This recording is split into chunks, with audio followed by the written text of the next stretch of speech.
Most people try to fill themselves from the outside. They need people's validation, they need approval, they need confirmation that they are enough before they even entertain the thought themselves.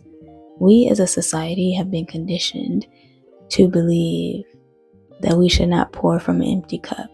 The issue with that is that the cup should have never been a goal in the first place.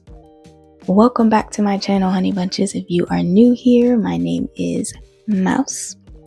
Today, we are revisiting the cup versus fountain conversation because I think that there is a better way for me to talk about it. So we're going to do that today. And I'm going to try to get through this. I just got back from a networking event. I'm so tired. I am. But when I record my videos, they're like when they are in the moments where I'm feeling it. And so, yeah. The issue with a cup is that a cup can only hold but so much. There's one way in, one way out. That's it. And you're at the liberty of what is being poured into you. You have no control over that. You're left feeling resentful, depleted, used, and exhausted. Like love starts to feel exhausting. I realized through this journey, through self-love and growth and personal development, that being a cup can no longer be my goal. It just can't be. What resonates more with me now is to be a fountain. To be a fountain, anything that anyone ever gets from you, it has to come from overflow, which is what I mentioned in the video before.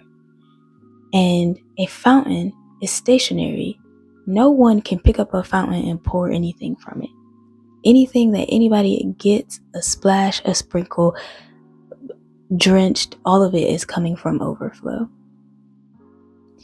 And in order to do that, you have to build the infrastructure yourself. And that starts with yourself, the actual building of the fountain, right? If the fountain was as small as a cup, then that's what your fountain's going to be, versus creating the layers and the taking up as much space as a fountain does. That's all you work. That's all the work that you put in within yourself, like the personal development, the growth, the staying with yourself when things get tough, the speaking life into yourself. That's you building your fountain. And you can't give anything until you do that. You have to build the foundation. That foundation is built through the love that you have for yourself, the boundaries you set for yourself. The cool thing about fountains is that there are multiple points of overflow, right? So it's not like the cup, one way in, one way out. There's so many places that someone can benefit from overflow from. And also, the fountain, it comes from within and it pours out. It's not like waiting for anything to be poured into it. Like once it's full, it's constantly recycling that for themselves, and people can get overflow from it. No one can deplete or replenish your fountain. It all has to come from with you internally. And it's such a freeing idea because you get to just be. Someone can, add shimmers and sparkles, but they can't be the flow, no relationship, no friendship, no anything other than you can be this fountain. Going back to what I was talking about multiple exit points from a fountain. With a cup, as I mentioned before, there's one exit point, and usually how that shows up when you are operating from this cup mindset. You're pouring from that one stream, so you only have the capacity for one thing at a time, a relationship or your career or creativity. But with a fountain, it naturally, you're so full that it naturally flows in multiple directions and hits all of these marks. You're able to have the capacity for your work, your independence and self-love, and your relationship with yourself, creativity, exploration, adventure, interpersonal relationships. It just naturally happens because you are so full, and the foundation that you created has these exit points for this energy, this love to flow naturally without depleting you in any kind of way.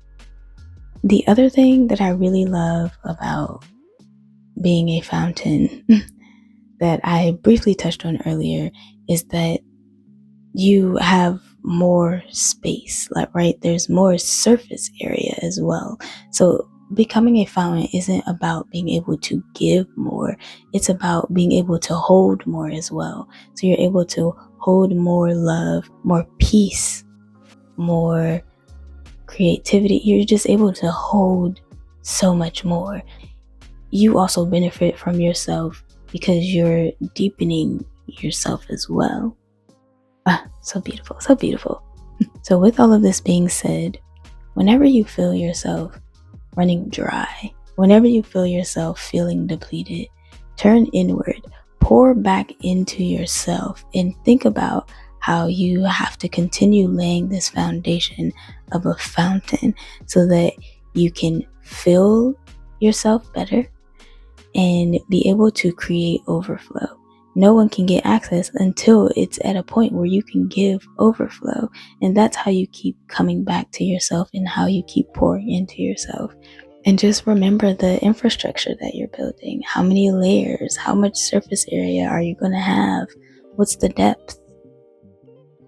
And I just think personally that this is such a better goal than having or to not pour from an empty cup. Now the saying should be, don't try to take from my overflow if my overflow ain't happening yet.